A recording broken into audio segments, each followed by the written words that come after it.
Hola, mi querido amigo. ¿Cómo andas? Ponte cómodo, que hoy te voy a contar una historia que te va a volar la cabeza. Agarra tu café, tu mate o lo que sea que tengas a mano, porque nos vamos a meter en un viaje de más de 3000 años por una de las tierras más fascinantes del mundo, Persia, o como la conocemos hoy, Irán. Mira, antes de empezar, quiero que me hagas un favor. En los comentarios, cuéntame cómo te llamas, desde qué rincón del mundo me estás viendo y qué tipo de historias te emocionan más. ¿Te gustan las batallas épicas? ¿Los reyes locos? ¿Las intrigas palaciegas? ¿O eres más de civilizaciones perdidas y misterios antiguos? Dímelo, porque tengo un montón de historias guardadas en el cajón y quiero saber cuáles te prenden más para los próximos videos. Ahora sí, hablemos de Persia. ¿Sabes qué me fascina de este lugar?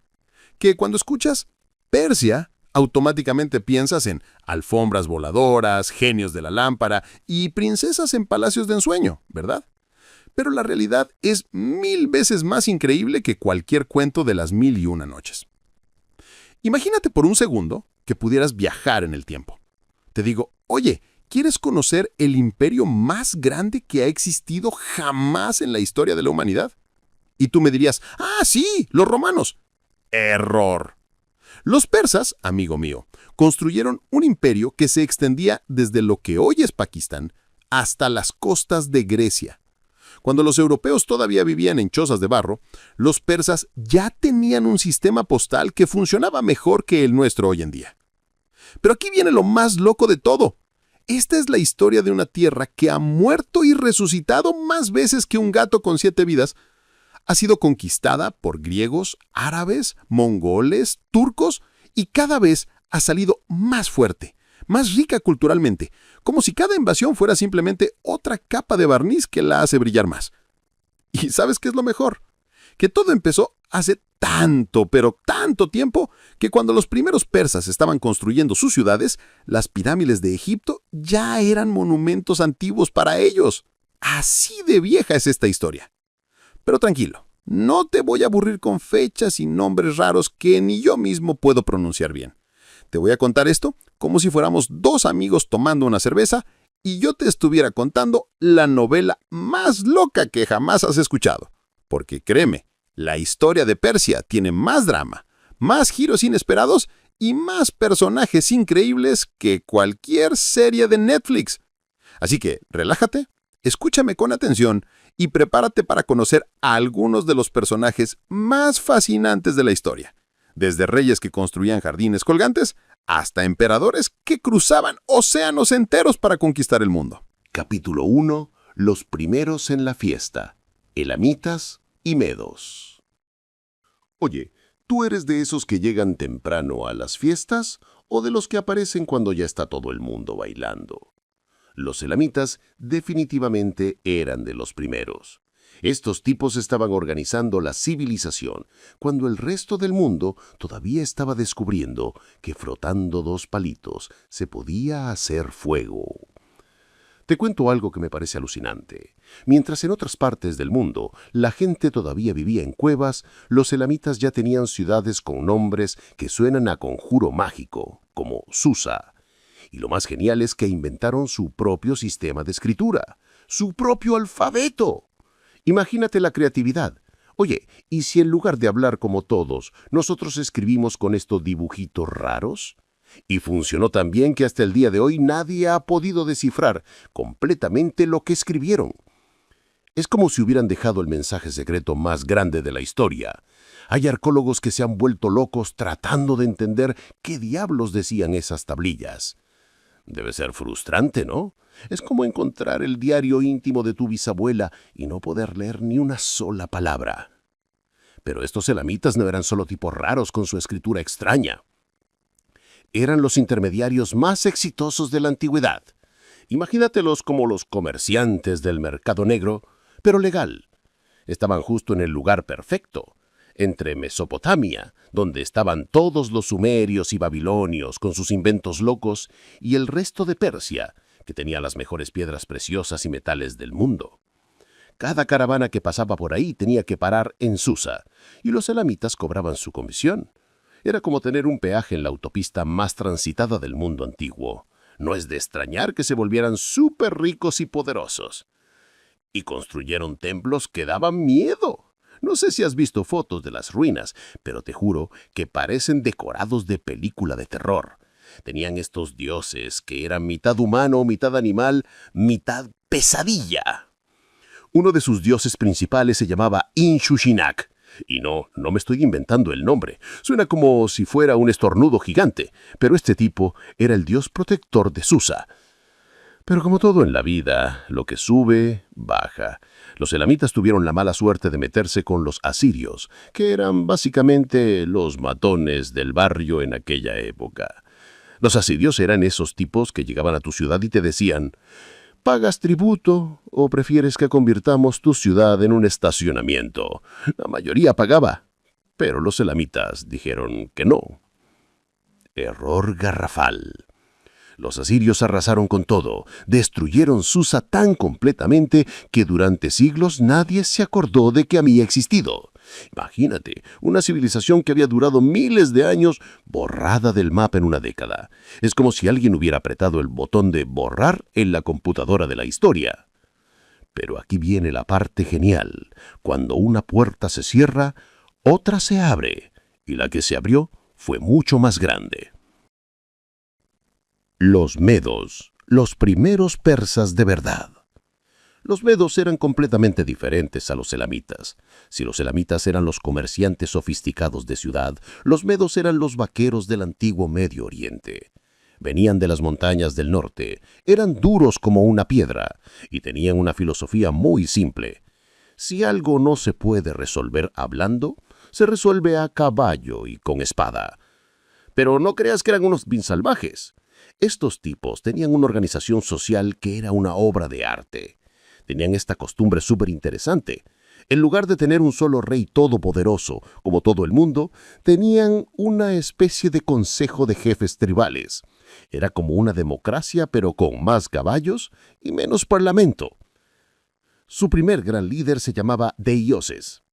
Y este tipo era un genio del marketing político antes de que existiera el marketing político. ¿Sabes cómo llegó al poder? Fingiendo que no quería ser rey. Sí, ¿cómo lo lees? El tipo era tan buen juez resolviendo disputas entre tribus que todo el mundo le pedía consejo. Entonces, un día dice: «Ay, no, yo no puedo seguir haciendo esto gratis, tengo mi propia vida».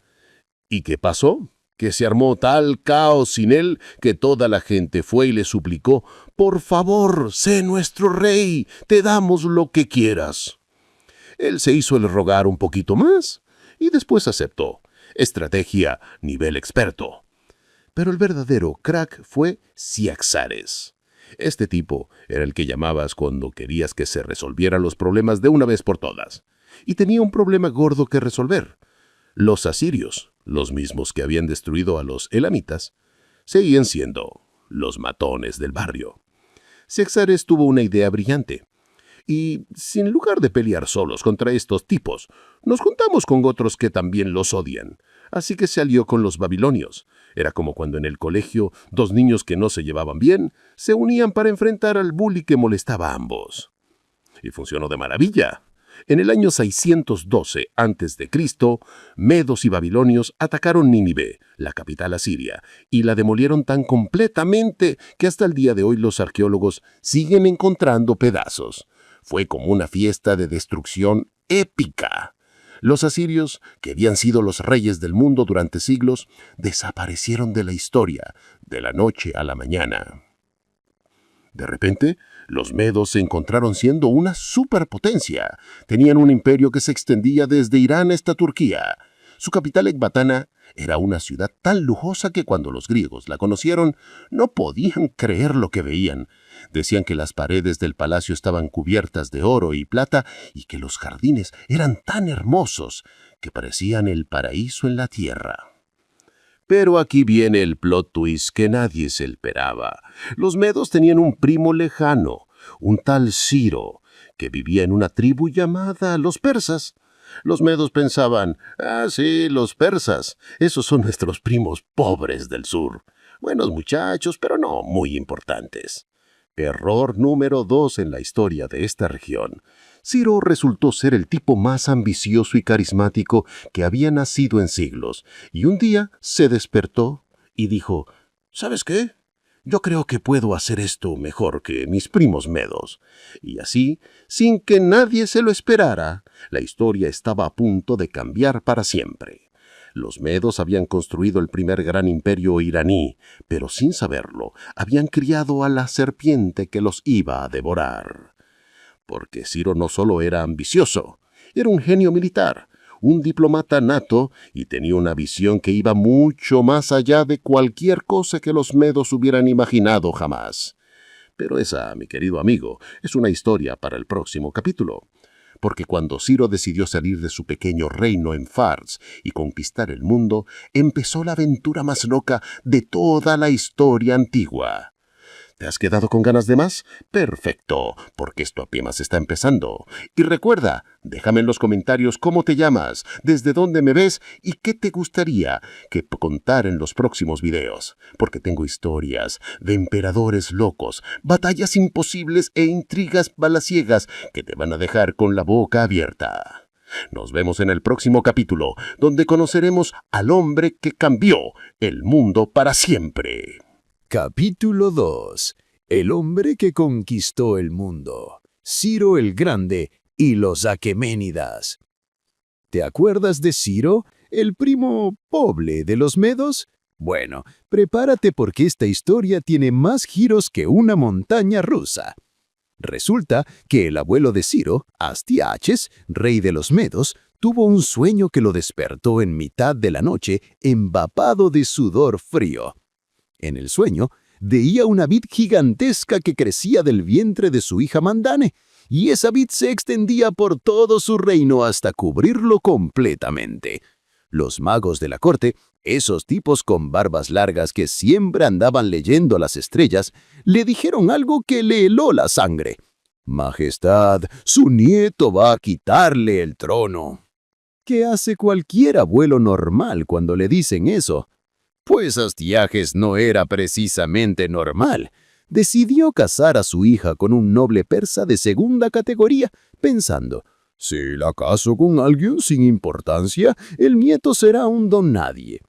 Pero el destino, querido amigo, tiene un sentido del humor muy retorcido. Cuando nació Ciro, Astiages ordenó a su general más confiable, Hárpago, que matara al bebé. Pero aquí viene lo increíble. Hárpago no pudo hacerlo. El bebé era tan hermoso, tenía una mirada tan penetrante que el general se quedó paralizado. Así que hizo lo que cualquiera haría en esa situación imposible. Le entregó el niño a un pastor y le dijo, «Tú hazlo, yo no puedo». El pastor, llamado Mitradates, llegó a su casa y le contó todo a su esposa. Pero resulta que ella acababa de dar a luz a un bebé que había nacido muerto. La mujer, con lágrimas en los ojos, le dijo a su marido, «Este niño vino a ocupar el lugar del nuestro. Los dioses nos lo envían». Y criaron a Ciro como si fuera su propio hijo. Pero aquí está lo que me fascina de esta historia. Ciro creció entre pastores, pero desde pequeño tenía algo especial. Cuando jugaba con otros niños, todos lo elegían como rey. No importaba si eran hijos de nobles o de esclavos, todos querían seguirlo. Era como si tuviera un magnetismo natural que atraía a la gente. A los 10 años pasó algo que cambió todo. Un día estaba jugando con otros niños a ser rey y súbditos, y uno de los niños, hijo de un noble medo, se negó a obedecerle. Ciro, sin pensárselo 2 veces, lo azotó. El padre del niño, furioso, fue a quejarse ante Astiages. Cuando el rey vio a Ciro, se quedó de piedra. Era idéntico a su hija Mandane cuando era pequeña. Los mismos ojos, la misma expresión altiva. Inmediatamente supo quién era. Los magos le dijeron, «Ya ha reinado entre los niños. La profecía se ha cumplido. No representa peligro para usted». ¡Qué equivocados estaban! Astiages dejó que Ciro regresara con sus verdaderos padres en Persia, pero nunca perdonó a Hárpago por no haber matado al niño. ¿Sabes lo que hizo? Invitó a Hárpago a un banquete y como plato principal le sirvió a su propio hijo guisado. Sí, como lees. Después de que Hárpago terminara de comer, Astiages le mostró la cabeza del niño en una bandeja de plata. Hárpago, con una sangre fría que da escalofríos, simplemente dijo: «Todo lo que hace el rey está bien hecho». Pero por dentro estaba planeando la venganza más épica de la historia antigua. La serpiente despierta. Ciro creció en la corte persa conociendo esta historia, sabiendo que su abuelo había intentado matarlo y que había asesinado al hijo de Hárpago por salvarle la vida. Imagínate la presión. Sabes que estás destinado a ser grande, pero también sabes que tienes un abuelo psicópata que no dudaría en matarte si se sintiera amenazado. Pero Ciro no era vengativo. Era algo mucho más peligroso. Era un visionario. Mientras otros pensaban en conquistar la ciudad del lado, él soñaba con unir todo el mundo conocido bajo una sola corona, y tenía el carisma para hacerlo realidad. Cuando Ciro se rebeló contra Astiages, no fue una guerra normal, fue una revolución total. Hárpago, que había estado esperando este momento durante décadas, cambió de bando en mitad de la batalla llevándose consigo a la mitad del ejército medo. Astiages se despertó un día siendo el rey de un gran imperio y se fue a dormir siendo el prisionero de su propio nieto. Pero aquí viene lo que hace a Ciro diferente a cualquier otro conquistador de la historia. No ejecutó a su abuelo. En una época donde matar a tus enemigos era lo normal, Ciro lo trató con respeto y le permitió vivir cómodamente en su corte. Era como si dijera: «Soy tan fuerte como para permitirme ser misericordioso». El coleccionista de reinos. Una vez que tuvo el poder, Ciro se comportó como un coleccionista obsesivo, pero en lugar de estampillas, coleccionaba reinos. Su próximo objetivo era Croso, rey de Lidia, el hombre más rico del mundo, literalmente. Cuando decimos rico como Croso, venimos de este tipo.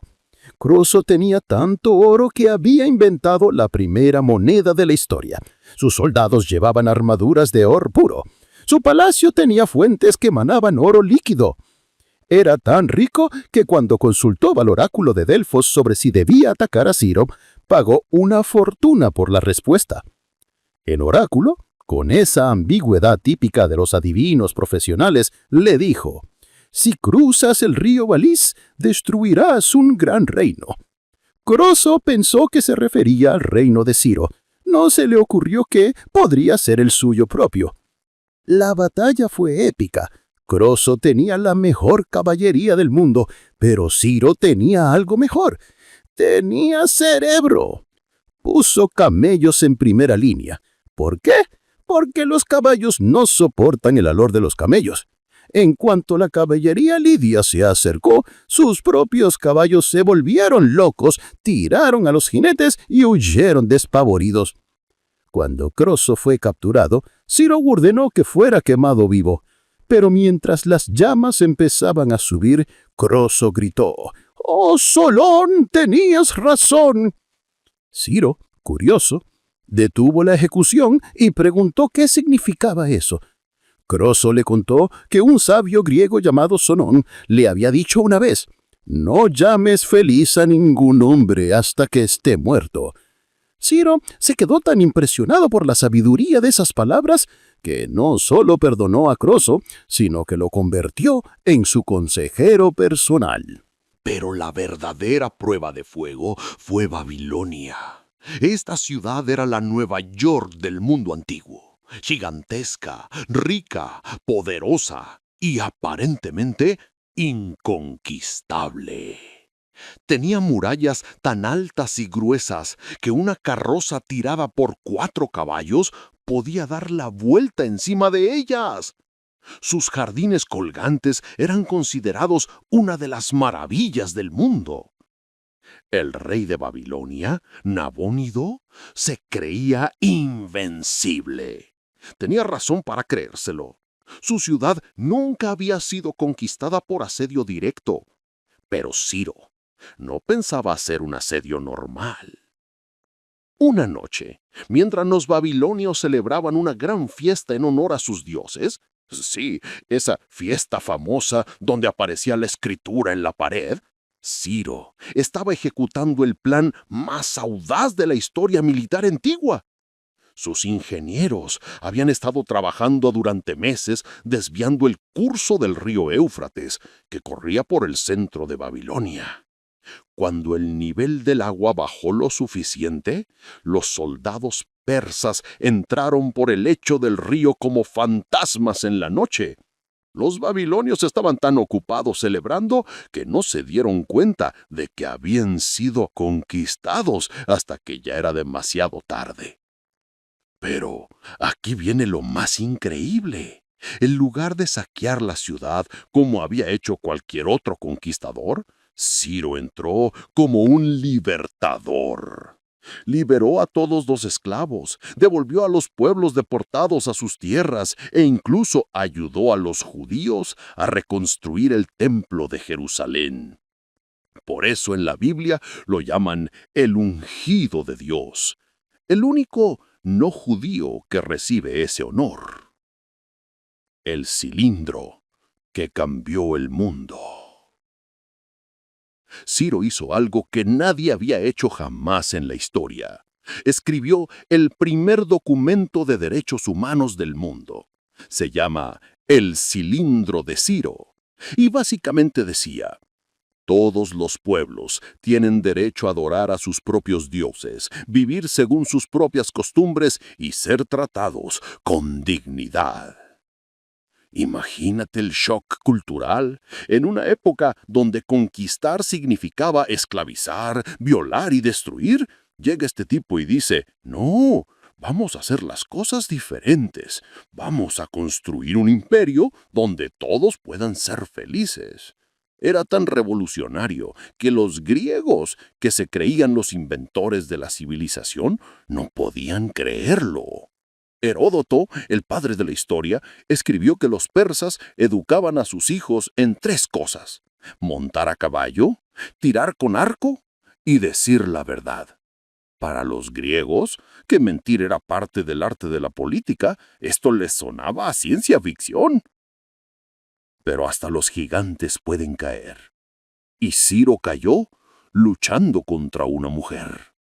La reina Tomiris de los Masagetas, una tribu nómada del norte, le había declarado la guerra después de que Ciro matara a su hijo en una emboscada. Tomiris le envió un mensaje que me da escalofríos. Rey de los persas, eres sediento de sangre. Si realmente quieres luchar contra los Masagetas, ven a nuestro territorio y lucha limpio. Pero si no te atreves, entonces vete de aquí y déjanos en paz. Ciro, que había conquistado el mundo conocido, no iba a echarse atrás ante una mujer, por muy guerrera que fuera. Fue el error más grande de su vida. La batalla fue tan feroz que cuando terminó, no quedaron prisioneros de ningún bando. Todos habían luchado hasta la muerte. Cuando Tomiris encontró el cuerpo de Ciro, le cortó la cabeza y la metió en un odre lleno de sangre, diciéndole: ahora sáciate de la sangre que tanto deseaste. Así murió el hombre que había creado el imperio más grande de la historia hasta ese momento, un imperio que se extendía desde la India hasta Grecia, desde el mar Caspio hasta Egipto, un imperio que había demostrado que se podía gobernar sin crueldad, que se podía conquistar sin destruir, que se podía ser poderoso sin ser odiado. La noticia de su muerte corrió por todo el imperio como un rayo. En Babilonia, en Lidia, en Egipto, en todas partes la gente lloraba. No lloraban por un conquistador que había muerto, lloraban por un libertador. Pero el imperio que había construido era tan sólido, estaba tan bien organizado, que su muerte no lo destruyó. Sus sucesores tomaron las riendas y llevaron el imperio persa a alturas aún mayores. Y esa, mi amigo, es una historia que todavía nos da escalofríos hoy en día. En el próximo capítulo conoceremos a Darío, el organizador genial que convirtió el sueño de Ciro en la máquina administrativa más perfecta de la antigüedad, y a Xerjes, el rey que se atrevió a desafiar a toda Grecia con un ejército tan grande que bebía ríos enteros hasta secarlos. ¿Te imaginas marchar con 2 millones de soldados? ¿Construir puentes sobre el mar? ¿Azotar el océano por desobedecerte? Eso y mucho más en el próximo episodio. Capítulo 3. Los reyes que desafían a los dioses. Darío el organizador y Jerjes el megalómano. ¿Sabes qué es lo más difícil del mundo? No es conquistar un imperio, es mantenerlo unido después de que el conquistador se muere. La historia está llena de imperios que se desmoronaron en cuanto murió su fundador, pero los persas tenían algo especial. Tenían a Darío. Aunque, espérate, porque antes de llegar a Darío, tengo que contarte una historia que parece sacada directamente de las 1001 noches, pero que pasó de verdad. El misterio del falso Bardilla. Cuando Ciro murió, le heredó el trono a su hijo Cambises, que era todo lo contrario a su padre. Mientras Ciro era querido por todos, Cambises era un paranoico que veía enemigos hasta en su propia sombra. Se obsesionó tanto con la idea de que su hermano menor, Bardilla, le iba a quitar el trono, que ordenó asesinarlo en secreto. Pero aquí viene lo increíble.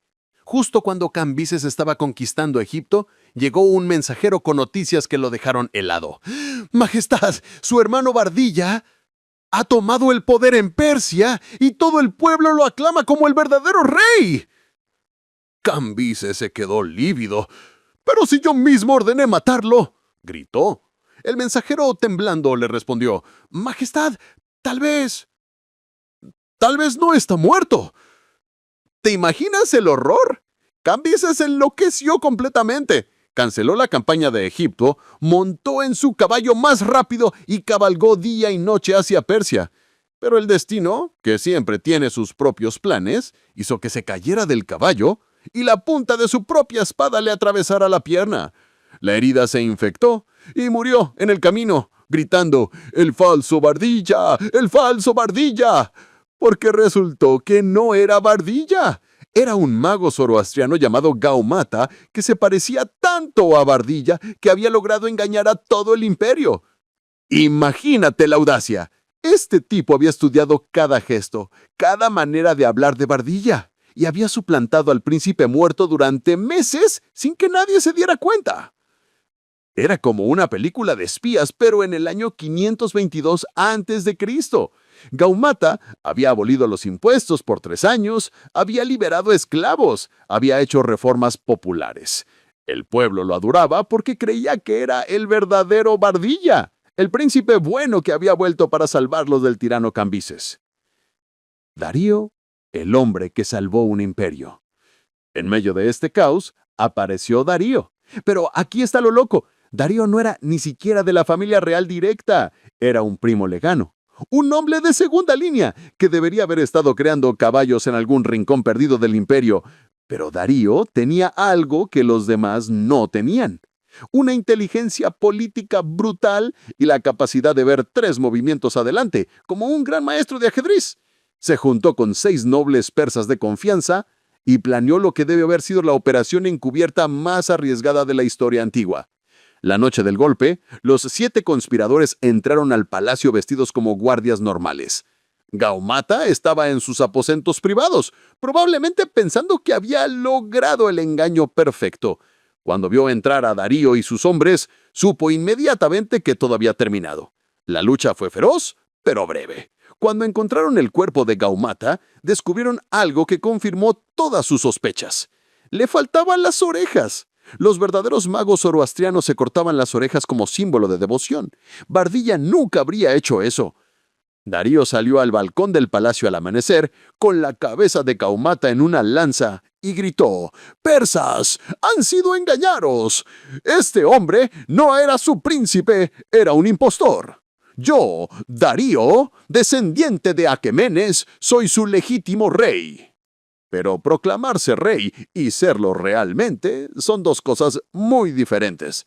Darío se encontró con un imperio que se desmoronaba. Había rebeliones en todas partes, en Babilonia, en Media, en Egipto, en las satrapías del este.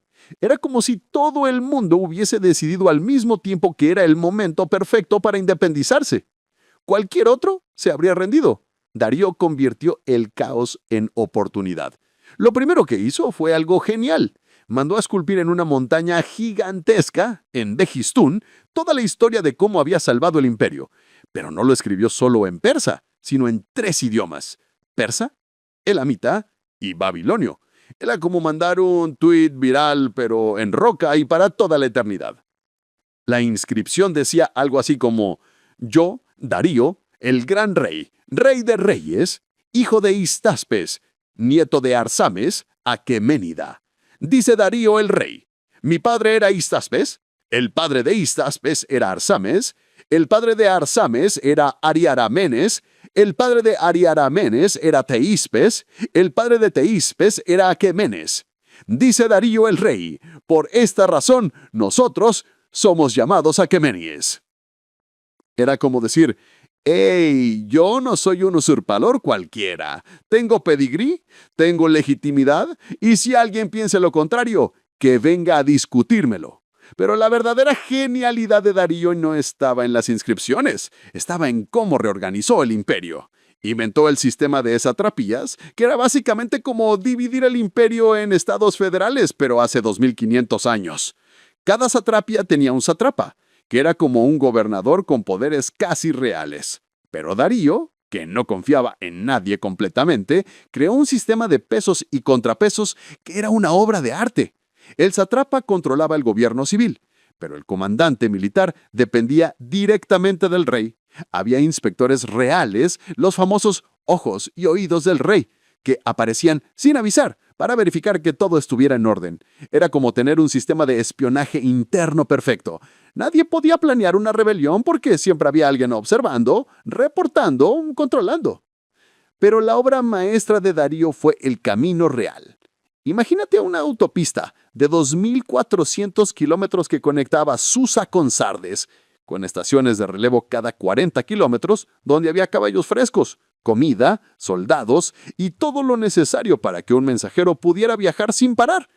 Un mensaje podía ir desde el extremo oriental del imperio hasta el occidental en solo una semana. En una época donde las noticias normalmente viajaban a la velocidad de un caballo cansado, esto era revolucionario. Los griegos, que odiaban a los persas, pero respetaban su eficiencia, dijeron algo que me encanta: ni la niebla ni la lluvia, ni el calor ni la oscuridad de la noche impiden a estos mensajeros completar su ruta designada con la mayor rapidez. ¿Te suena familiar? Sí, es el mote del servicio postal norteamericano, copiado directamente de los persas. Darío también estandarizó la moneda. Creó el darico de oro, que se convirtió en el dólar de la antigüedad. Era tan reconfiable, tan puro, que los comerciantes de India a Grecia lo aceptaban sin preguntar. Cuando el poder se sube a la cabeza. Cuando Darío murió, le heredó a su hijo Jerjes un imperio que funcionaba como un reloj suizo. Jerjes tenía todo: riqueza ilimitada, el ejército más grande del mundo, un sistema administrativo perfecto. Lo único que no tenía era el sentido común de su padre. Jerjes estaba obsesionado con una idea: conquistar Grecia. Su padre lo había intentado y había fracasado en Maratón, y esa derrota había sido como una espina clavada en el orgullo persa. Pero donde Darío había enviado una expedición, Jerjes decidió enviar todo el arsenal. Y cuando digo todo, es todo. Reunió un ejército que, según Herodoto, tenía 1.700.000 soldados de infantería, 80.000 de caballería, 1,207 barcos de guerra y 3,000 barcos de transporte. ¿Es posible que fueran tantos? Probablemente no. Pero imagínate la impresión que causaba ver esa masa de humanidad moviéndose hacia el oeste. Los exploradores griegos que lo vieron pasar dijeron que el ejército tardaba 7 días y 7 noches en cruzar un puente y que bebían ríos enteros hasta secarlos. El hombre que azotó el mar. Pero la megalomanía de Jerjes llegó a niveles cómicos. Cuando sus ingenieros construyeron un puente de barcos sobre el Helesponto para que su ejército cruzara a Europa, una tormenta lo destruyó. ¿Sabes qué hizo Jerjes? Ordenó que le azotaran el mar. Sí, como lees. Mandó a sus soldados que le dieran 300 latigazos al agua por atreverse a desobedecer al gran rey. También ordenó que le pusieran cadenas al estrecho y que arrojaran un par de grilletes al agua, como diciéndole, a ver si así aprendes a portarte bien. Los griegos se reían, pero los soldados persas temblaban, porque sabían que si su rey era capaz de castigar al océano, ¿qué no haría con ellos si lo desobedecían? Las Termópilas, donde 300 se enfrentaron a millones.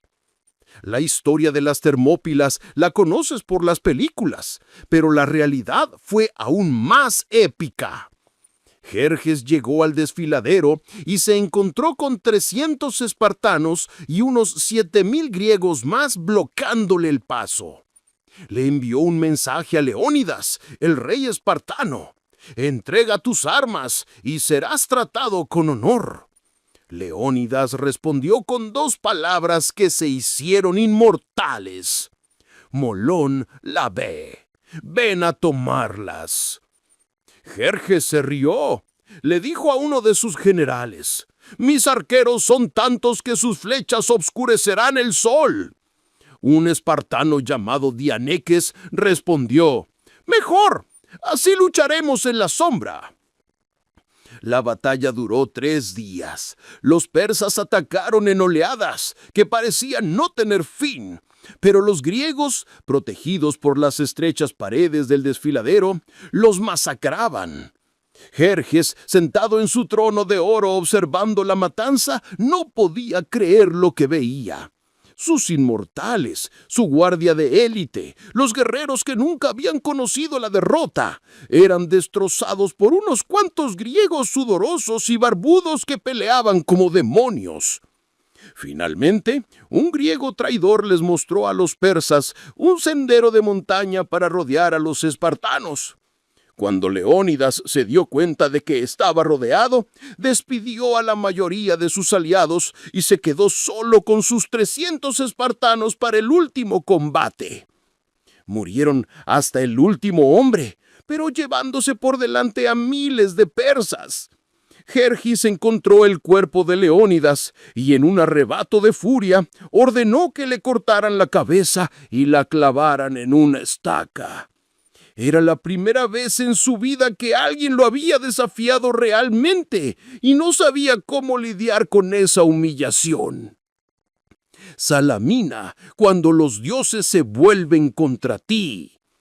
Pero las Termópilas fueron solo el aperitivo. El plato principal llegó en Salamina, donde Jerjes cometió el error más grande de su vida. Subestimó a los griegos en el mar. Temístopilas, el general ateniense, era tan astuto como una serpiente. Envió un mensaje secreto a Jerjes diciéndole que los griegos estaban desmoralizados y que si atacaba esa misma noche, huirían en desbandada. Jerjes se lo tragó completamente. Ordenó a su flota que bloqueara todas las salidas de la bahía de Salamina para que los griegos no pudieran escapar. Lo que no sabía es que eso era exactamente lo que Temístocles quería. Los barcos persas, gigantescos y pesados, perfectos para el mar abierto, se convirtieron en trampas mortales en las aguas estrechas de Salamina. Los trirremes griegos, pequeños y ágiles, los atacaron como una manada de lobos atacando un rebaño de elefantes. Jerjes, sentado en su trono dorado en una colina con vista a la bahía, observó horrorizado cómo su flota, invencible, era destrozada pieza por pieza. Vio cómo se hundían sus barcos, cómo morían sus almirantes, cómo sus soldados se ahogaban por millares en las aguas que se volvían rojas de sangre. En unas pocas horas, el masto del mundo se había convertido en un espectador impotente de su propia derrota. La huida del gigante. Esa noche, Jerjes tomó la decisión más humillante de su vida: huir.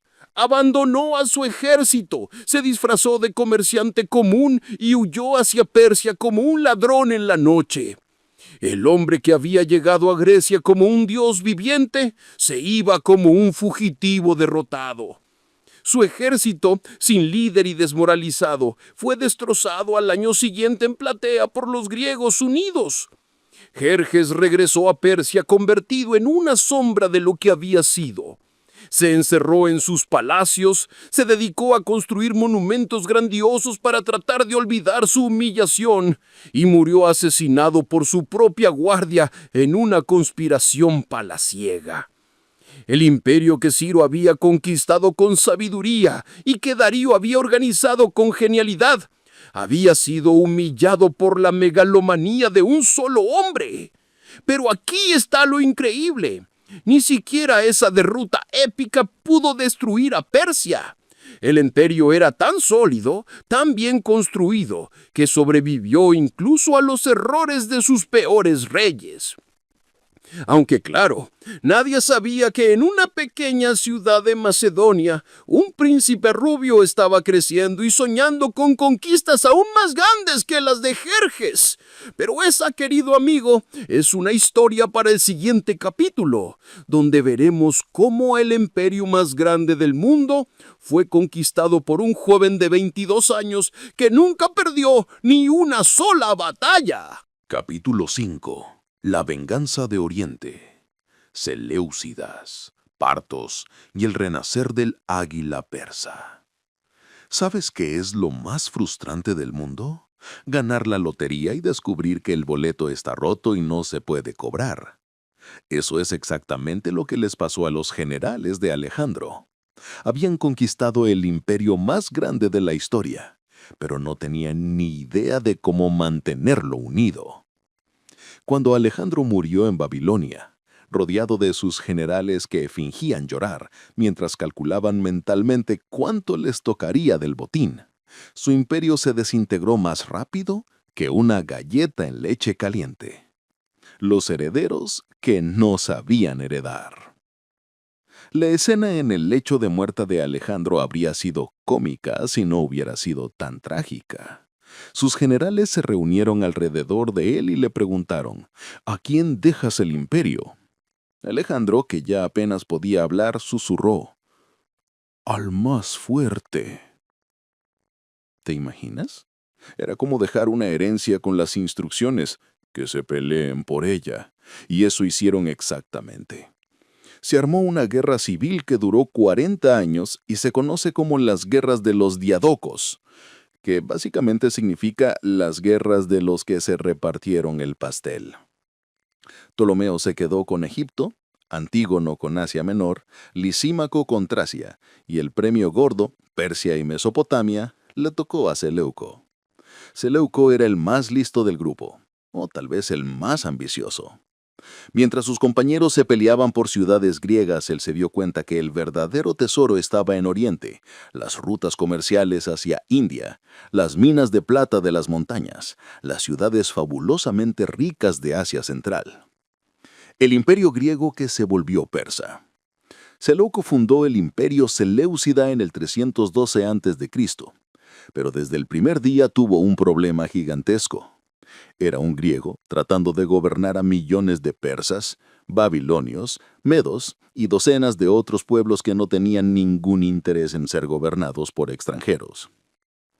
Su solución fue brillante y al mismo tiempo fue su perdición. Decidió volverse persa. Se casó con una princesa persa llamada Apama. Adoptó las ceremonias persas, mantuvo la administración persa y básicamente se convirtió en un Darío III con acento griego. Sus soldados mandelonios lo odiaron, pero los persas lo toleraron. Fundó ciudades por todas partes, pero no las fundó para los griegos, las fundó para los persas helenizados. Antioquía, Seleucia del Tigris y docenas de ciudades que eran una mezcla fascinante de arquitectura griega con alma persa. Era como si hubieran inventado la fusión cultural 2300 años antes que fuera cool.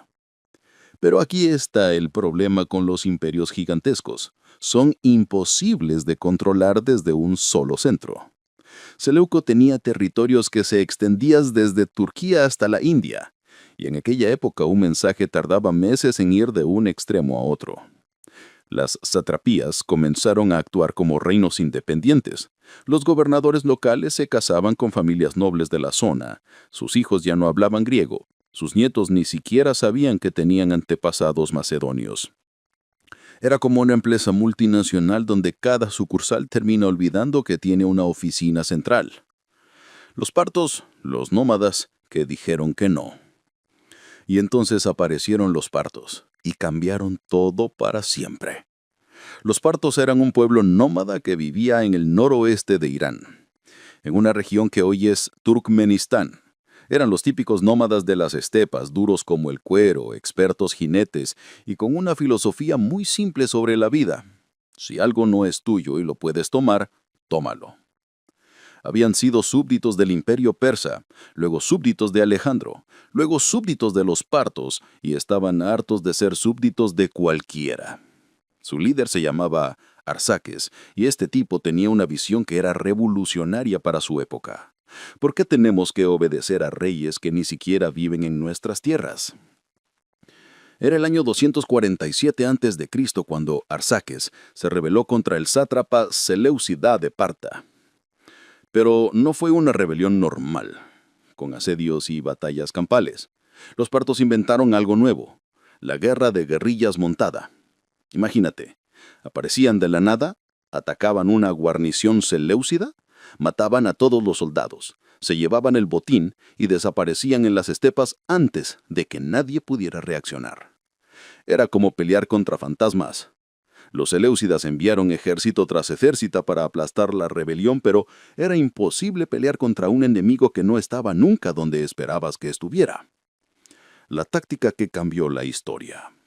Los partos perfeccionaron una táctica militar que volvió locos a sus enemigos durante siglos. El tiro parto. Era genial en su simplicidad. Fingían que huían. El enemigo los perseguía pensando que habían ganado y de repente todos los jinetes partos se daban vueltas sobre sus caballos y disparaban flechas hacia atrás mientras seguían galopando. Los romanos, que se creían los mejores soldados del mundo, nunca pudieron encontrar una defensa efectiva contra esta táctica. Era como jugar fútbol contra un equipo que podía correr hacia atrás tan rápido como hacia adelante. Pero lo más genial de los partos no era solo su forma de pelear, era su forma de gobernar. No intentaron crear un imperio centralizado como los persas o los seleucidas. Crearon algo nuevo, una federación de reinos vasallos. Cada región mantenía sus propios nobles, sus propias costumbres, su propia religión, pero todos reconocían al rey de reyes parto como señor supremo. Era como un sistema feudal, pero que funcionaba. Carras, el día que Roma lloró. La fama de los partos se extendió por todo el mundo cuando hicieron algo que nadie creía posible. Le dieron una paliza épica a Roma. Marco Licinio Craso, el hombre más rico de Roma, sí, el mismo de craso error, decidió que conquistar Partia sería pan comido. Después de todo, eran solo nómadas bárbaros, ¿verdad? Craso cruzó el Éufrates en el 53 a.C. con 7 legiones, 45,000 soldados romanos, la élite militar del mundo occidental. En el otro lado lo esperaba Surena, un general parto de apenas 30 años, con 10,000 jinetes. La batalla de Carras fue una masacre que se recuerda hasta hoy. Los romanos, acostumbrados a pelear contra ejércitos que los enfrentaban cara a cara, no sabían cómo lidiar con un enemigo que nunca se quedaba quieto. Los partos rodearon completamente a las legiones romanas y empezaron a dispararles flechas desde todas las direcciones. Los romanos levantaron sus escudos formando la famosa tortuga, pero las flechas partas atravesaban los escudos como si fueran de papel. Craso, desesperado, ordenó una carga de caballería. Los jinetes partos fingieron huir, los romanos los persiguieron y cayeron directamente en una emboscada donde fueron masacrados hasta el último hombre. Cuando terminó la batalla, habían muerto 20,000 romanos y 10,000 más habían sido capturados. Craso fue asesinado durante una negociación y, según la leyenda, los partos le vertían oro fundido en la boca gritándole: «Ahora sáciate de la riqueza que tanto deseabas». Roma tardó décadas en recuperarse del shock. Por primera vez en siglos, las águilas romanas habían sido humilladas por completo. El puente entre dos mundos. Pero los partos no eran solo guerreros brutales, se convirtieron en los intermediarios comerciales más importantes del mundo antiguo. Controlaban la ruta de la seda, esa red de caminos comerciales que conectaba China con el Mediterráneo. Su capital, Ctesifonte, se volvió una de las ciudades más cosmopolitas del mundo. Ahí podías encontrar mercaderes chinos vendiendo seda, comerciantes indios vendiendo especias, artesanos griegos, banqueros judíos, todos conviviendo bajo la protección de los reyes partos. Era como si hubieran inventado la globalización 2000 años antes de tiempo. Los partos también fueron increíblemente tolerantes religiosamente. En su imperio convivían zoroastrianos, budistas, judíos, cristianos y docenas de cultos locales. Su filosofía era: mientras pagues tus impuestos y no te rebeles, puedes adorar a quien se te dé la gana. Los sasánidas, el último hurra. Los partos duraron casi 500 años, pero como todos los imperios, eventualmente se debilitaron. Las constantes guerras con Roma los habían agotado económicamente y los nobles partos se habían vuelto demasiado independientes. En el 224 después de Cristo, un noble persa llamado Ardasher se rebeló contra el último rey parto. Pero Ardasher no era un rebelde cualquiera. Se decía descendiente directo de los antiguos reyes aqueménidas, y su objetivo no era simplemente tomar el poder, sino restaurar la gloria del antiguo imperio persa. Fundó la dinastía sasánida, y desde el primer día quedó claro que esto iba a ser diferente. Los sasánidas no eran como los partos, que gobernaban con mano suave y dejaban que cada región hiciera lo suyo. Los sasánidas eran centralizadores fanáticos, que querían crear un imperio unificado con una sola ley, una sola religión y un solo rey absoluto. Adoptaron el zoroastrismo como religión oficial del Estado, construyeron una burocracia centralizada que habría hecho sentir orgulloso a Darío el Grande, y declararon que su objetivo era reconquistar todos los territorios que habían pertenecido al imperio aquemenida. Eso incluía Siria, Egipto, Asia Menor, básicamente la mitad del imperio romano. La rivalidad épica. Durante los siguientes 400 años, sasánidas y romanos, luego bizantinos, se enfrascaron en la rivalidad más larga y brutal de la historia antigua. Era como una guerra mundial que duró 4 siglos. Los sasánidas tenían ventajas increíbles: mejor caballería, mejores arqueros y sobre todo una economía más estable basada en la agricultura y el comercio con Asia. Los romanos tenían mejor infantería y mejor ingeniería de asedio. Las guerras iban y venían como las mareas. Un emperador sasánida conquistaba Siria y llegaba hasta las puertas de Constantinopla. El siguiente emperador bizantino contraatacaba y llegaba hasta las puertas de Ctesifonte. Era como un juego mortal de ping-pong que se jugaba con ejércitos enteros. El pico de la gloria sasánida llegó con Cosroes I, llamado Anushirvan, el de alma inmortal. Este tipo era un genio absoluto. reformó las leyes, reorganizó la administración, construyó canales de riego que convirtieron los desiertos en jardines y creó un sistema educativo que atraía estudiantes de toda Asia. Su corte en Ctesifonte era famosa en todo el mundo por su lujo y sofisticación. Tenía una alfombra gigantesca que representaba un jardín de primavera, con hilos de oro para los senderos, rubíes para las flores rojas y esmeraldas para las hojas verdes. Cuando llegaba el invierno, Cosroe se sentaba sobre esa alfombra y decía: «Así puedo tener primavera todo el año». Pero la rivalidad con Bizancio los estaba matando lentamente. Las guerras constantes drenaban el tesoro, agotaban a la población y debilitaban las defensas en otras fronteras. Y por el sur, en las áridas tierras de Arabia, estaban haciendo una nueva fuerza que cambiaría el mundo para siempre. Un profeta llamado Mohammed había unificado las tribus árabes bajo una nueva fe llamada Islam, y sus seguidores tenían hambre de conquista. Los sasánidas, exhaustos después de décadas de guerra contra Bizancio, no vieron venir la tormenta que se acercaba desde el desierto. En el 636 después de Cristo, en la batalla de Al-Qadisiyah, un ejército árabe relativamente pequeño destrozó por completo al ejército sasánida. Eran como si la historia se repitiera. Una vez más, guerreros nómadas del desierto habían derrotado al imperio más poderoso del mundo. Pero esta vez era diferente. Los árabes no vinieron solo a conquistar territorios. Vinieron con una nueva religión que prometía igualdad para todos los creyentes y vida eterna para los mártires. El último rey sasánida, Yazdeyer III, huyó hacia el este tratando de reorganizar la resistencia, pero fue asesinado por sus propios súbditos en el 651 después de Cristo. Con su muerte terminaba no solo la dinastía sasánida, sino 1200 años de imperio persa continuo. Desde Ciro el Grande hasta Yazdeyer III, Persia había sido una superpotencia mundial. Ahora tendría que aprender a hacer algo completamente diferente. Una provincia de un imperio árabe, gobernada por una religión extranjera, forzada a adaptarse o desaparecer.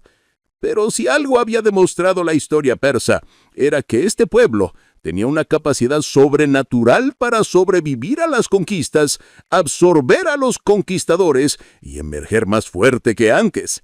Los árabes habían conquistado Persia militarmente, pero en el próximo capítulo veremos cómo los persas, una vez más, terminaron conquistando culturalmente a sus conquistadores y cómo del encuentro entre el Islam árabe y la cultura persa de ¿qué? Nació algo completamente nuevo y maravilloso. Capítulo 4. El joven que conquistó el mundo. La caída ante Alejandro Magno. ¿Sabes cuál es la diferencia entre un sueño y una pesadilla? Que en los sueños eres tú quien tiene el control. Los persas llevaban 2 siglos siendo los amos del mundo, pensando que nada ni nadie podría derrocarlos jamás. Y entonces apareció un muchacho rubio de Macedonia que convirtió su sueño imperial en la peor pesadilla de su historia. Pero antes de contarte cómo un joven de 22 años destruyó un imperio de 200 años, déjame pintarte el cuadro de lo que era Persa cuando llegó Alejandro. El gigante dormido. Después del desastre de Jerjes en Grecia, el imperio persa era como un gigante que había aprendido a no meterse en peleas que no podía ganar. Los reyes que vinieron después fueron más cautelosos, más diplomáticos. En lugar de conquistar con espadas, conquistaban con oro. ¿Sabes cómo controlaban a los griegos después de las guerras médicas? Simple, los compraban. Financiaban Esparta contra Atenas, luego Atenas contra Esparta, luego a Tebas contra ambas. Era como ser el prestamista del barrio. Siempre había alguien que te debía dinero y favores. El oro persa corrompió a los políticos griegos tan eficazmente que tenían un dicho: no hay fortaleza tan alta que no pueda ser conquistada por un burro cargado de oro. Era su manera de decir que todo el mundo tenía un precio. Pero este juego de divide y vencerás funcionó demasiado bien. Los persas se acostumbraron tanto a ganar sin pelear que se olvidaron de cómo pelear de verdad. Sus satrapías se volvieron semi-independientes. Cada sátrapa actuaba como un rey en miniatura. Los soldados se ablandaron con tanto lujo y comodidad. Era como esos millonarios que están tan seguros de su riqueza que se olvidan de que la vida puede cambiar de la noche a la mañana. El lobo de Macedonia. Mientras los persas se dedicaban a la política de alto nivel, en un rincón salvaje del norte de Grecia había un reino que todos despreciaban: Macedonia. Para los griegos del sur, los macedonios eran poco menos que bárbaros. Hablaban griego, sí, pero con un acento tan cerrado que a veces ni se les entendía. Sus costumbres eran rudas, bebían vino sin mezclar con agua y sus nobles se mataban entre ellos con una regularidad preocupante. Pero tenían algo que los griegos civilizados habían perdido: hambre. Hambre de gloria, de riqueza, de respeto. Filipo II, el padre de Alejandro, era un genio militar que había aprendido las mejores tácticas de guerra en Tebas y había vuelto a Macedonia decidido a convertir a sus soldados campesinos en la máquina de guerra más letal del mundo. Inventó la falange macedónica, una formación que era como un erizo gigante de lanzas. Imagínate 16 filas de soldados, cada uno con una lanza de 6 metros de largo. Los de adelante apuntaban directamente al enemigo, los de atrás apuntaban hacia arriba, formando un bosque de hierro que hacía imposible cualquier ataque desde arriba. Pero lo más genial de Filipo no eran sus tácticas, era su paciencia. Sabía que Macedonia no podía enfrentar al imperio persa, todavía. Así que se dedicó a conquistar Grecia ciudad por ciudad, reino por reino, comprando a unos, intimidando a otros, destruyendo a los que se resistían. Los atenienses se burlaban. Este bárbaro macedonio cree que puede conquistar Grecia. Dejaron de reírse cuando Filipo destrozó a los ejércitos combinados de Atenas y Tebas en Queronea. Grecia entera quedó bajo control macedonio de la noche a la mañana. El príncipe dorado. Alejandro creció en este ambiente de ambición y violencia, pero él era diferente. Donde su padre era calculador y paciente, Alejandro era impulsivo y visionario. Donde Filipo pensaba en términos de décadas, Alejandro pensaba en términos de eternidad. Su maestro era nada menos que Aristóteles, el filósofo más brillante de su época. Pero las lecciones que más le gustaban a Alejandro no eran de filosofía, sino de geografía. Se sabía de memoria cada ciudad, cada río, cada montaña del mundo conocido. Y cuando Aristóteles le hablaba de las tierras misteriosas más allá de India, los ojos de Alejandro se encendían como antorchas. Su libro favorito era la Ilíada. Se sabía la epopeya completa de memoria. Y siempre decía que Aquiles había sido el hombre más afortunado del mundo porque había tenido a Homero para cantar sus hazañas. Alejandro quería ser recordado para siempre. Quería que su nombre fuera inmortal. Cuando tenía 16 años, pasó algo que mostró de qué estaba hecho. Un comerciante llegó a la corte con un caballo magnífico, pero completamente indomable. Se llamaba Búcafalo, y era tan salvaje que nadie podía ni acercarse. Todos los domadores de la corte lo intentaron y fracasaron. El caballo coceaba, mordía, se alzaba sobre las patas terceras. El comerciante ya se estaba rindiendo cuando Alejandro se acercó tranquilamente. El muchacho había notado algo que nadie más había visto. El caballo tenía miedo de su propia sombra. Así que lo tomó de las riendas, lo volteó hacia el sol para que no pudiera ver su sombra, le habló suavemente al oído y de repente el animal se calmó. Filipo, impresionado, le compró el caballo al comerciante por una fortuna. Le dijo a su hijo: «Muchacho, búscate un reino que sea digno de ti, porque Macedonia es demasiado pequeña». No sabía lo profético que estaba haciendo. La oportunidad de oro. Cuando Alejandro tenía 20 años, Filipo fue asesinado por uno de sus guardaespaldas en una boda. Hasta el día de hoy nadie sabe si fue una conspiración palaciega, un ajuste de cuentas personal o si había dinero persa detrás del asesinato. Lo que sí sabemos es que los enemigos de Macedonia pensaron que era el momento perfecto para rebelarse. Un rey muerto, Un heredero joven e inexperto, que podía salir mal. Se equivocaron de manera espectacular. Alejandro se movió con una velocidad que dejó a todo el mundo con la boca abierta. En unas pocas semanas había aplastado las rebeliones en el norte, había marchado hacia el sur y había arrasado completamente la ciudad de Tebas como advertencia para cualquiera que pensara desafiarlo. Pero aquí viene lo que me fascina de la personalidad de Alejandro. Después de destruir Tebas, ordenó que se respetara la casa del poeta Píndaro.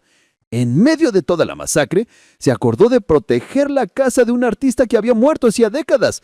Era como si dijera: puedo ser despiadado, pero respeto la belleza y la cultura. Los griegos entendieron el mensaje. Este no era un bárbaro cualquiera, era un bárbaro cultivado, que era mucho más peligroso.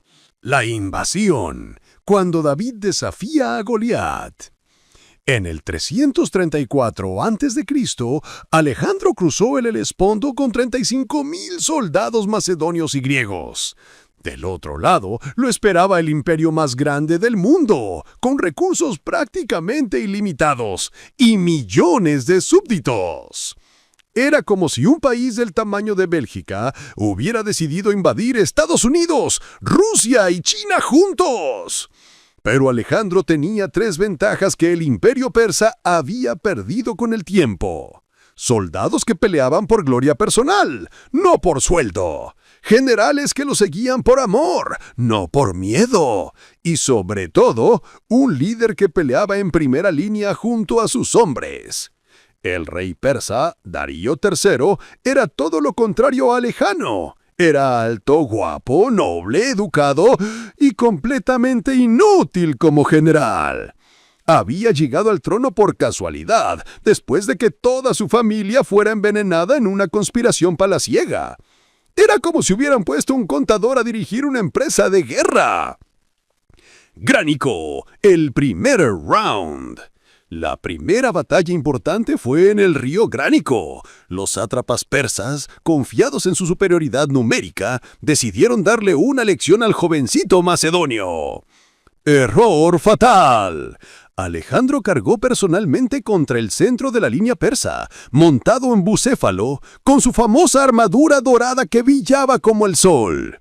Era una locura total, el rey arriesgando su vida en primera línea como un soldado común. Pero esa locura inspiró a sus hombres de una manera que ningún discurso habría logrado. Los macedonios siguieron a su rey como si fueran inmortales.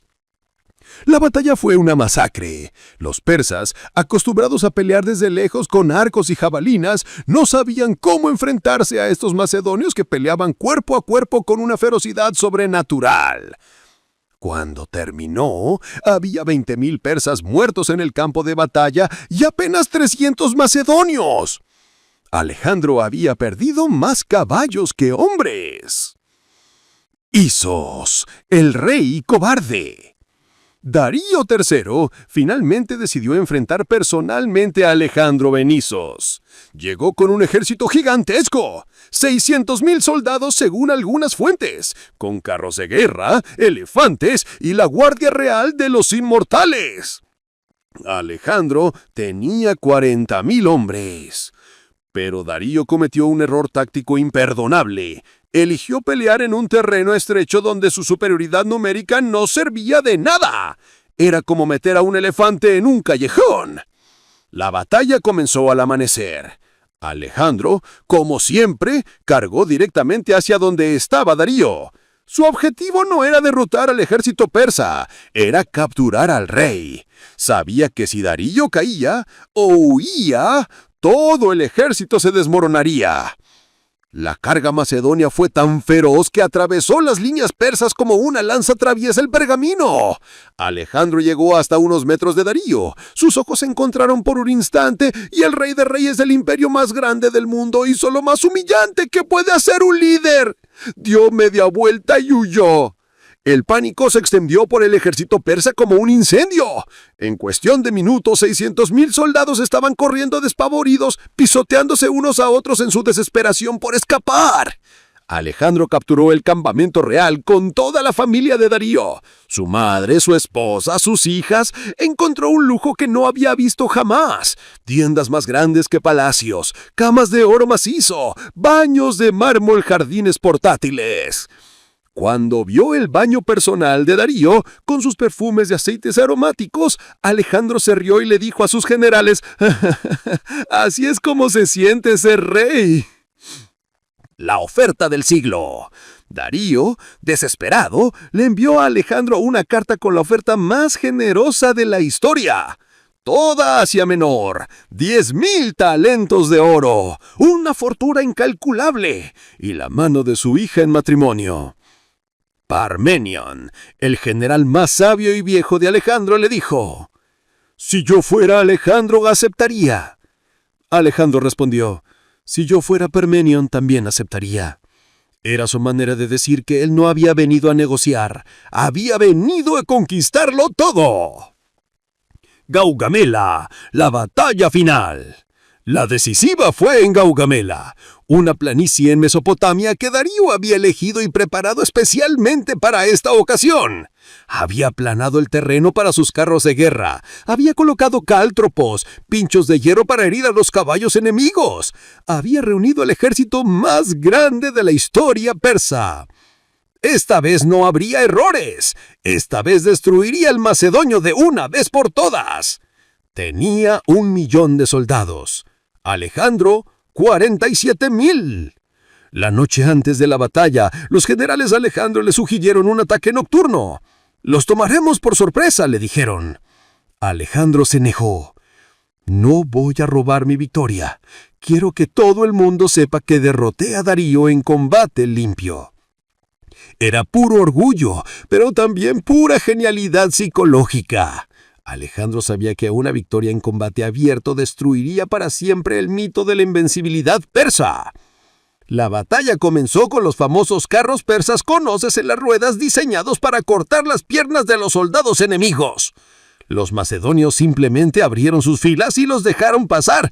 Luego los rodearon y masacraron a los conductores. Luego Darío soltó sus elefantes de guerra. Alejandro había estudiado las tácticas contra elefantes con Aristóteles. Ordenó a sus arqueros que dispararan a las patas de los animales y les arrojaran antorchas encendidas.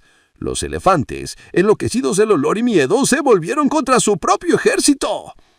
Pero la jugada maestra de Alejandro fue crear un hueco falso en su línea derecha. Darío, pensando que había encontrado una debilidad, concentró sus mejores tropas para atacar ahí.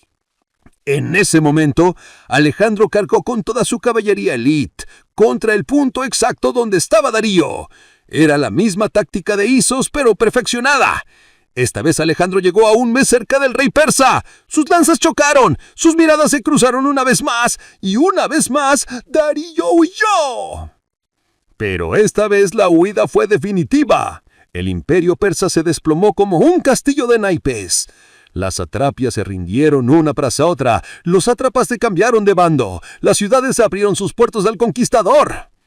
El final del último rey. Darío huyó hacia el oeste esperando reorganizar la resistencia en las provincias orientales, pero sus propios nobles ya no lo confiaban. Habían visto huir al rey de reyes 2 veces, y eso era más humillación de la que podían soportar. Beso, sátrapa de Bactriana, y sus cómplices capturaron a Darío, lo encadenaron y huyeron con él hacia el corazón de Asia. Su plan era entregárselo a Alejandro a cambio de perdón.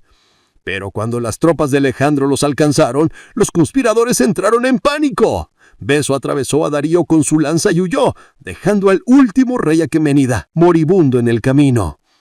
Alejandro llegó justo a tiempo para escuchar las últimas palabras de Darío. Al menos no morí en manos de un bárbaro.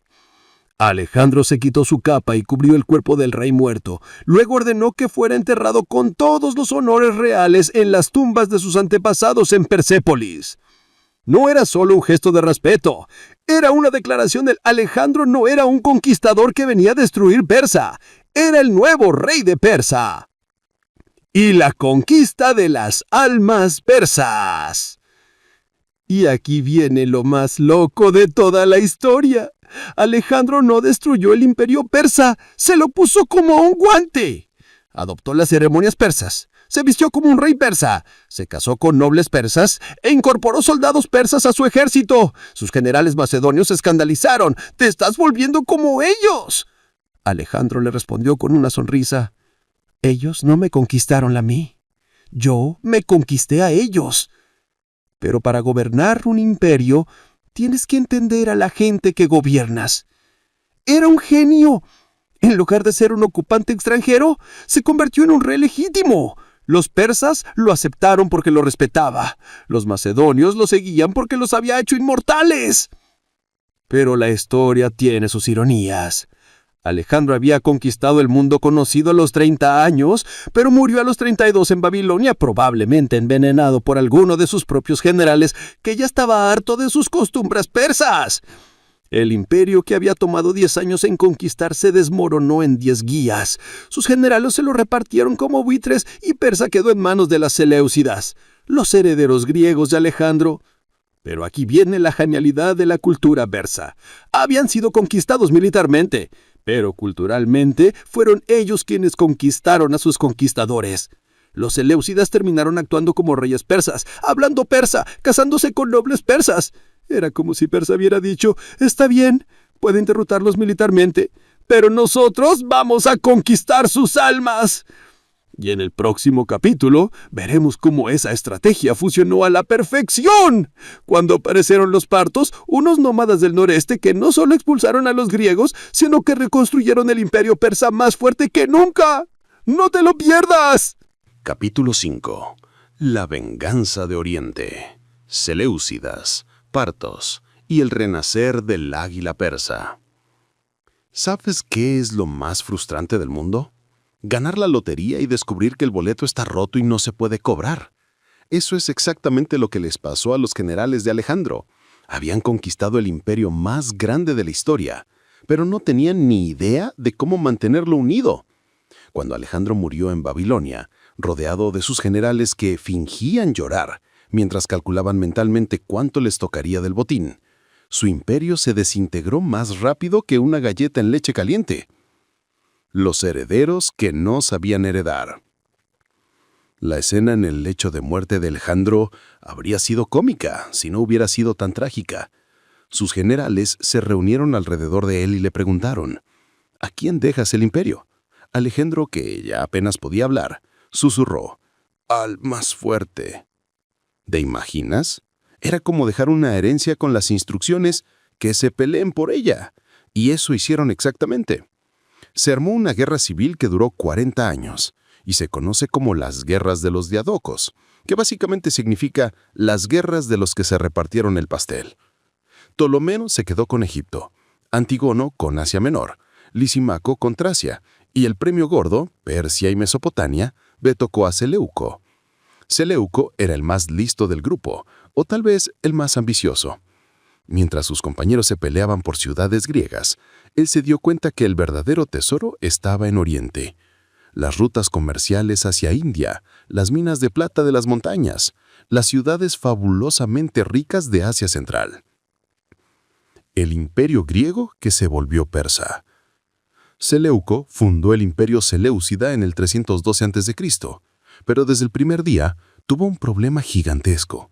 Era un griego tratando de gobernar a millones de persas, babilonios, medos y docenas de otros pueblos que no tenían ningún interés en ser gobernados por extranjeros.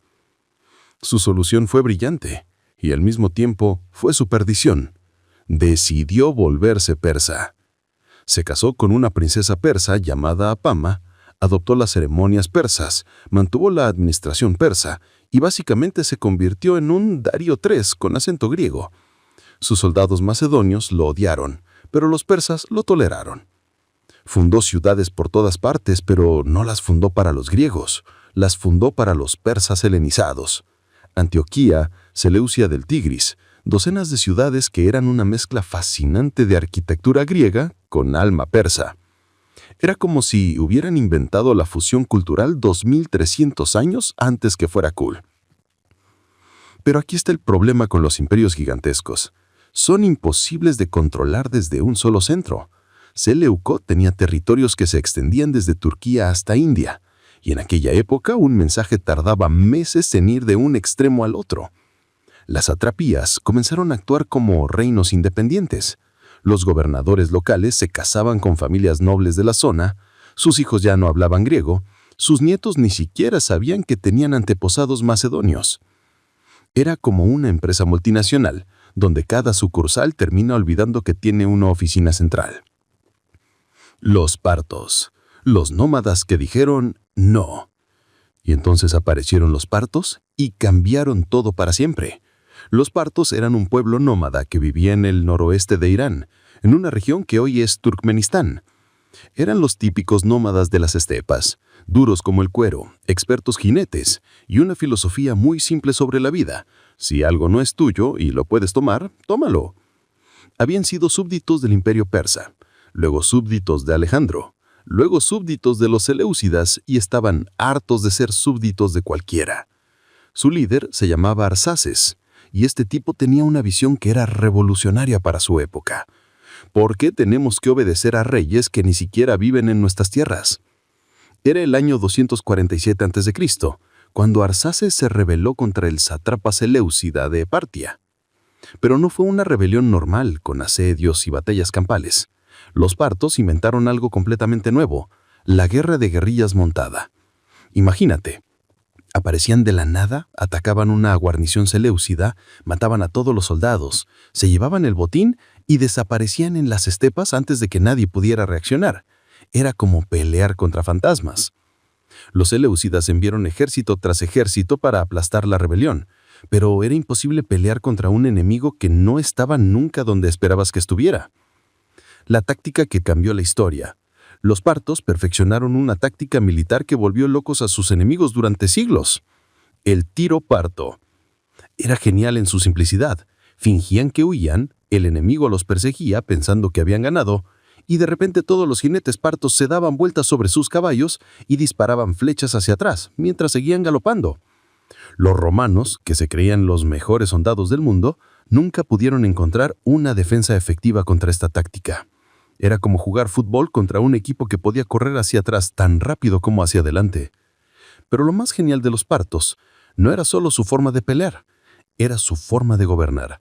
No intentaron crear un imperio centralizado como los persas o los seleucidas.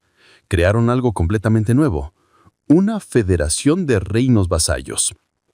Cada región mantenía sus propios nobles, su propia costumbre, su propia religión, pero todos reconocían al rey de reyes parto como señor supremo. Era como un sistema feudal, pero que funcionaba. Carras, el día que Roma lloró. La fama de los partos se expandió por todo el mundo cuando hicieron algo que nadie creía posible. Le dieron una paliza épica a Roma. Marco Licinio Craso, el hombre más rico de Roma, sí, el mismo de Craso en Nor, decidió que conquistar Partia sería pan comido. Después de todo, eran solo nómadas bárbaros, ¿no? Craso cruzó el Éufrates en el 53 a.C., con 7 legiones, 45,000 soldados romanos, la élite militar del mundo occidental. Del otro lado lo esperaba Surena, un general parto de apenas 30 años, con 10,000 jinetes. La batalla de Carras fue una masacre que se recuerda hasta hoy. Los romanos, acostumbrados a pelear contra ejércitos que los enfrentaban cara a cara, no sabían cómo lidiar con un enemigo que nunca se quedaba quieto. Los partos rudearon completamente a las legiones romanas y empezaron a dispararles arcos desde todas las direcciones. Los romanos levantaron sus escudos formando la famosa tortuga, pero las flechas partas atravesaban los escudos como si fueran de papel. Craso, desesperado, ordenó una carga de caballería. Los jinetes partos fingieron que huían, los romanos los perseguían y cayeron directamente en una emboscada donde fueron masacrados hasta el último hombre. Cuando terminó la batalla, habían muerto 20,000 romanos y 10,000 más habían sido capturados. Craso fue asesinado durante una negociación y, según la leyenda, los partos le vertieron oro fundido en la boca gritándole: «Ahora sáciate de la riqueza que tanto deseabas». Roma tardó décadas en recuperarse del shock. Por primera vez en siglos, las águilas romanas habían sido humilladas por completo. El puente entre dos mundos. Pero los partos no eran solo guerreros brutales, se convirtieron en los intermediarios comerciales más importantes del mundo antiguo. Controlaban la ruta de la seda, esa red de caminos comerciales que conectaba China con el Mediterráneo. Su capital, Ctesifonte, se volvió una de las ciudades más cosmopolitas del mundo. Ahí podías encontrar mercaderes chinos vendiendo seda, comerciantes indios vendiendo especias, artesanos griegos, banqueros judíos, todos conviviendo bajo la protección de los reyes partos. Era como si hubieran inventado la globalización 2000 años antes de tiempo. Los partos también fueron increíblemente tolerantes religiosamente. En su imperio convivían zoroastrianos, budistas, judíos, cristianos y docenas de cultos locales. Su filosofía era: mientras pagues tus impuestos y no te rebeles, puedes adorar a quien se te dé la gana. Los sasánidas, el último hurra. Los partos duraron casi 500 años, pero como todos los imperios, eventualmente se debilitaron. Las constantes guerras con Roma los habían agotado económicamente, y los nobles partos se habían vuelto demasiado independientes. En el 224 después de Cristo, un noble persa llamado Ardasher se rebeló contra el último rey parto. Pero Ardasher no era un rebelde cualquiera. Se decía descendiente directo de los antiguos reyes aqueménidas, y su objetivo no era simplemente tomar el poder, sino restaurar la gloria del antiguo imperio persa. Fundó la dinastía sasánida, y desde el primer día quedó claro que esto iba a ser diferente. Los sasánidas no eran como los partos, que gobernaban con mano suave y dejaban que cada región hiciera lo suyo. Los sasánidas eran centralizadores fanáticos que querían crear un imperio unificado con una sola religión, una sola ley y un solo rey absoluto. Adoptaron el zoroastrismo como religión oficial del Estado, construyeron una burocracia centralizada que habría hecho sentir orgulloso a Darío el Grande y declararon que su objetivo era reconquistar todos los territorios que habían pertenecido al imperio aqueménida. Eso incluía Siria, Egipto, Asia Menor, básicamente la mitad del imperio romano. La rivalidad épica. Durante los siguientes 400 años, sasánidas y romanos, luego bizantinos, se enfrescaron en la rivalidad más larga y brutal de la historia antigua. Era como una guerra mundial que duró 4 siglos. Los sasánidas tenían ventajas increíbles: mejor caballería, mejores arqueros y, sobre todo, una economía más estable basada en la agricultura y el comercio con Asia. Los romanos tenían mejor infantería y mejor ingeniería de asedio. Las guerras iban y venían como las mareas. Un emperador sasánida conquistaba Siria y llegaba hasta las puertas de Constantinopla. El siguiente emperador bizantino contraatacaba y llegaba hasta las puertas de Ctesifonte. Era como un juego mortal de ping-pong que se jugaba con ejércitos enteros. El pico de la gloria sasánida llegó con Cosroes I, llamado Anushverán, el de alma inmortal. Este tipo era un genio absoluto. Reformó las leyes, reorganizó la administración, construyó canales de riego que convirtieron los desiertos en jardines y creó un sistema educativo que atraía estudiantes de toda Asia. Su corte en Ctesifonte era famosa en todo el mundo por su lujo y sofisticación. Tenía una alfombra gigantesca que representaba un jardín de primavera, con hilos de oro para los senderos, rubíes para las flores rojas y esmeraldas para las hojas verdes. Cuando llegaba el invierno, Cosroes se sentaba sobre esa alfombra y decía: «Así puedo tener primavera todo el año». Pero la rivalidad con Bizancio lo estaba matando lentamente. Las guerras constantes drenaban el tesoro, agotaban a la población y debilitaban las defensas en otras fronteras. Y por el sur, en las áridas tierras de Arabia, estaban haciendo una nueva fuerza que cambiaría el mundo para siempre. Un profeta llamado Muhammad había unificado las tribus árabes bajo una nueva fe llamada Islam, y sus seguidores tenían hambre de conquista. Los sasánidas, exhaustos después de décadas de guerra contra Bizancio, no vieron venir la tormenta que se acercaba desde el desierto. En el 636 después de Cristo, en la batalla de Al-Qadisiyah, un ejército árabe relativamente pequeño destrozó completamente al ejército sasánida. Era como si la historia se repitiera. Una vez más, guerreros nómades del desierto habían derrotado al imperio más poderoso del mundo. Pero esta vez era diferente. Los árabes no vinieron solo a conquistar territorios. Los árabes vinieron con una nueva religión que prometía igualdad para todos los creyentes y vida eterna para los mártires. El último rey sasánida, Yazgerdín III, huyó hacia el este tratando de reorganizar la resistencia, pero fue asesinado por sus propios súbditos en el 651 después de Cristo. Con su muerte terminaba no solo la dinastía sasánida, sino 1200 años de imperio persa continuo. Desde Ciro el Grande hasta Yazgerdín III, Persia había sido una superpotencia mundial. Ahora tendría que aprender a hacer algo completamente diferente. Una provincia de un imperio árabe gobernada por una religión extranjera, forzada a adaptarse o desaparecer. Pero si algo había demostrado la historia persa, es que este pueblo tenía una capacidad sobrenatural para sobrevivir a las conquistas, absorber a los conquistadores y emerger más fuerte que antes.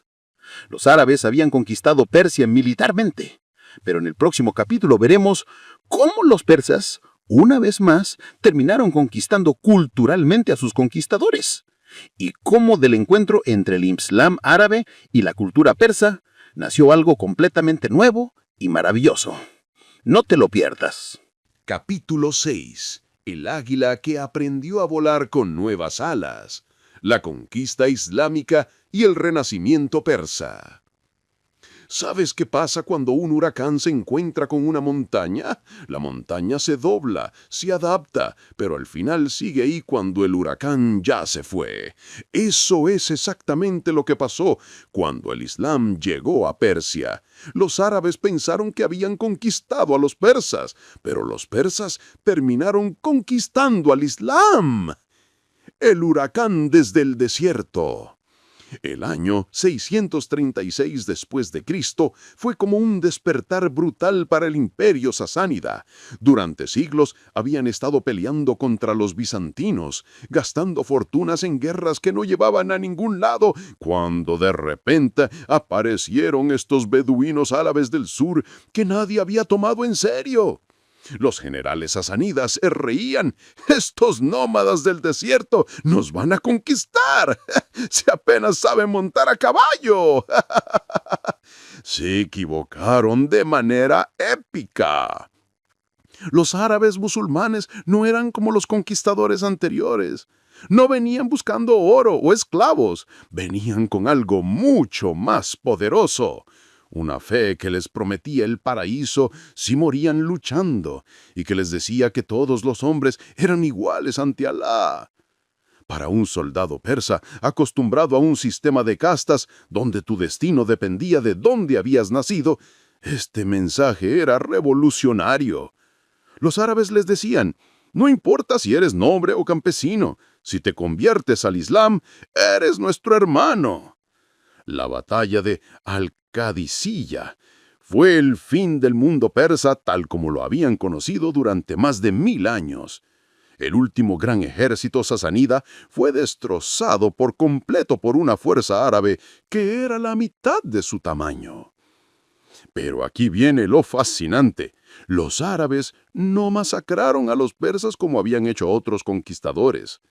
Su religión les prohibía matar a la gente del libro, judíos, cristianos y zoroastrianos, siempre que pagaran un impuesto especial.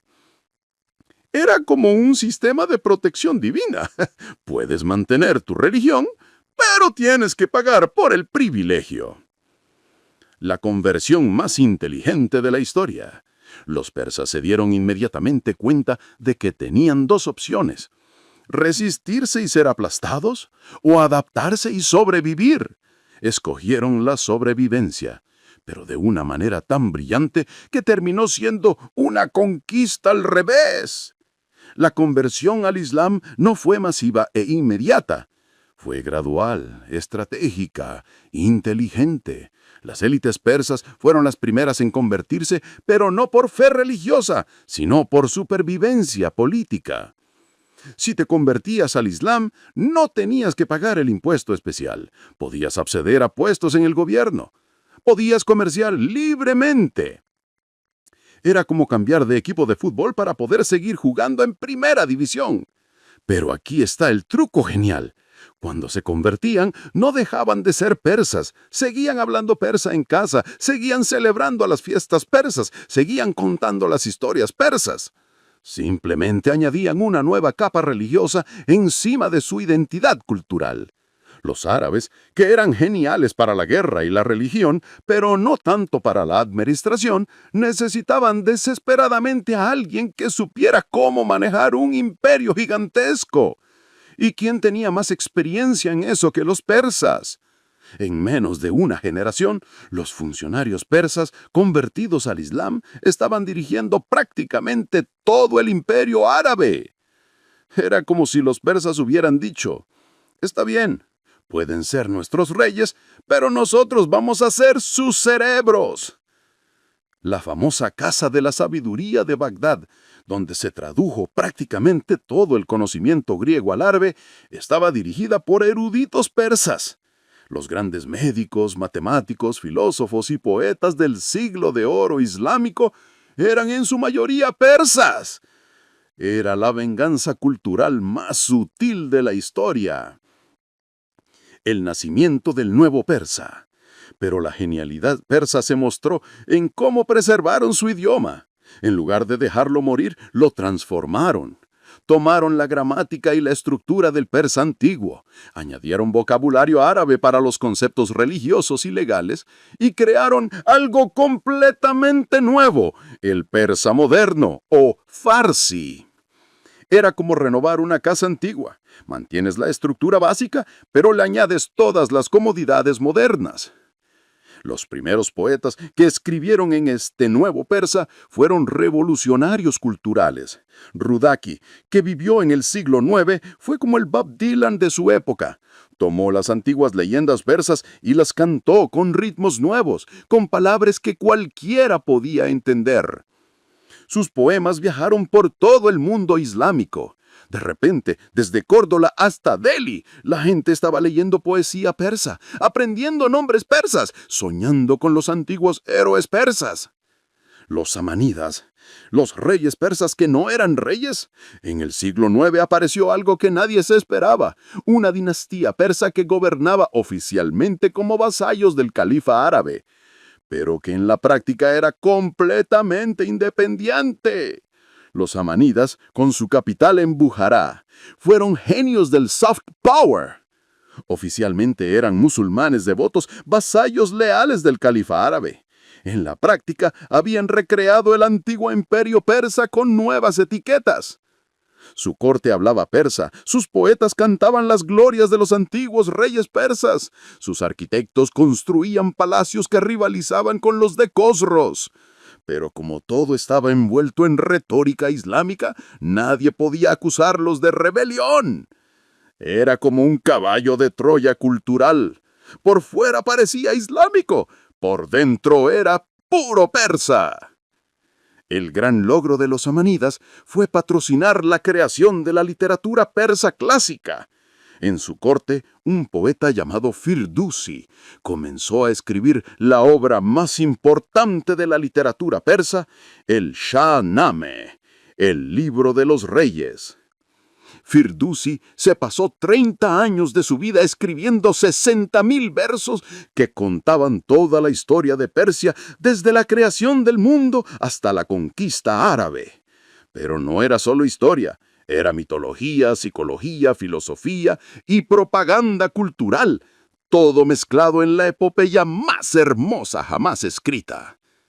El Shahnameh hizo algo que ninguna espada podía hacer.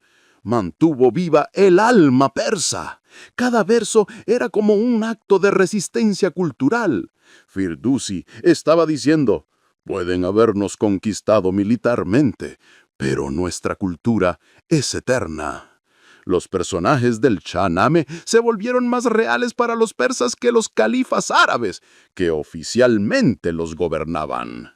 Y aquí está la ironía más grande de toda esta historia. Los árabes vinieron a Persia para convertir a los persas al Islam, pero terminaron siendo convertidos ellos mismos a la cultura persa. Para el siglo XI, cuando llegaron los turcos seleúcidas, el mundo islámico oriental era más persa que árabe. El persa se había vuelto el idioma de la cultura, la poesía, la administración y la diplomacia desde Turquía hasta India. Los sultanes turcos se consideraban herederos de los antiguos reyes persas. Los emperadores mogoles de India escribían poesía en persa. Los otomanos decoraban sus palacios con motivos persas. Persia había perdido su independencia política, pero había ganado una victoria cultural que era mucho más duradera. Era como si hubieran descubierto el secreto de la inmortalidad cultural. En lugar de resistirse al cambio, lo abrazaron, lo transformaron y lo hicieron suyo. Conclusión: la inmortalidad de una civilización. Y aquí terminamos nuestro viaje por más de 3000 años de historia persa, mi querido amigo. Hemos visto imperios que nacían y morían, conquistadores que llegaban y se iban, religiones que cambiaban, pero a través de todo eso, el alma de Persia siguió latiendo. ¿Sabes cuál es la lección más importante de toda esta historia?